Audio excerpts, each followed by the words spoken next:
is to be able to define which ones you can come to an intelligent decision on and which ones are beyond your capacity to evaluate. You don't have to be right about thousands and thousands and thousands of companies. You only have to be right about a couple. I met Bill Gates on July 5th, 1991. We were out in Seattle, and Bill said, "You've got to have a computer." And I said, "Why?" And he said, "You can do your income tax on it." I said, "I don't have any income. Berkshire doesn't pay a dividend." He said, "Well, you can keep track of your portfolio." And I said, "I only have one stock." I said, and he says, "It's going to change everything."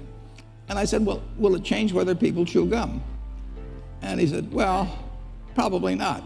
And I said, "Well, will it change what kind of gum they chew?" And not. I said, "Well, then I'll stick to chewing gum and you stick to computers." I don't have to understand all kinds of business. There's all kinds of business I don't understand.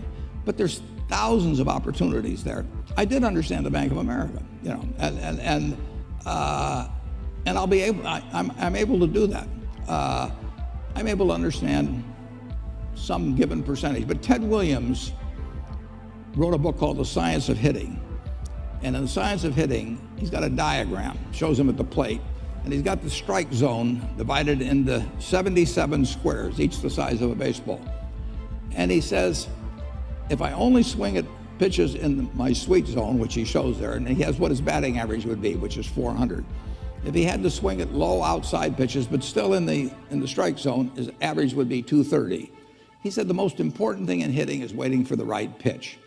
Now, he was at a disadvantage because if the count was 0-2 or 1-2 or so on, even if that ball was down where he was only going to bat 230, he had to swing at it. In investing, there's no called strikes. People can throw Microsoft at me and, you name it, any stock, General Motors, and I don't have to swing. And nobody's going to call me out on called strikes. I only get a strike called if I swing at a pitch and miss. So I can wait there and look at thousands of companies day after day, and only when I see something I understand and when I like the price at which it's selling, then if I swing, if I hit it, fine. If I miss it, it's a strike. But it's an enormously advantageous game.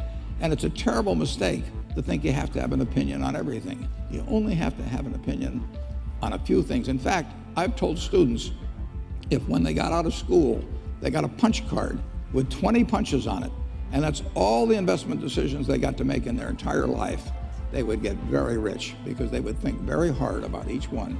And you don't need 20 right decisions to get very rich. 4 or 5 will probably do it over time. So I don't worry too much about the things I don't understand. If you understand some of these businesses that are coming along and can spot things on, if you can spot on Amazon, for example, it's a tremendous accomplishment what Jeff Bezos has done. And I tip my hat to him. He's a wonderful businessman. He's a good guy too. But could I have anticipated that he would be the success and 10 others wouldn't be? I'm not good enough to do that. But fortunately, I don't have to.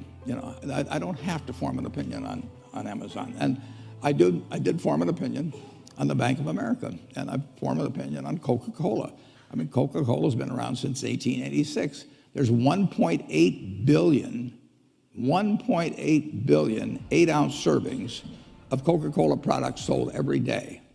Now, if you take 1 penny and get 1 penny extra, that's $18 million a day. And 18 million times 365 is 7 billion, 3 less 730 billion, or $6,570,000,000. So annually, $6,570,000,000 from 1 penny. Do you think Coca-Cola is worth a penny more than Joe's Cola?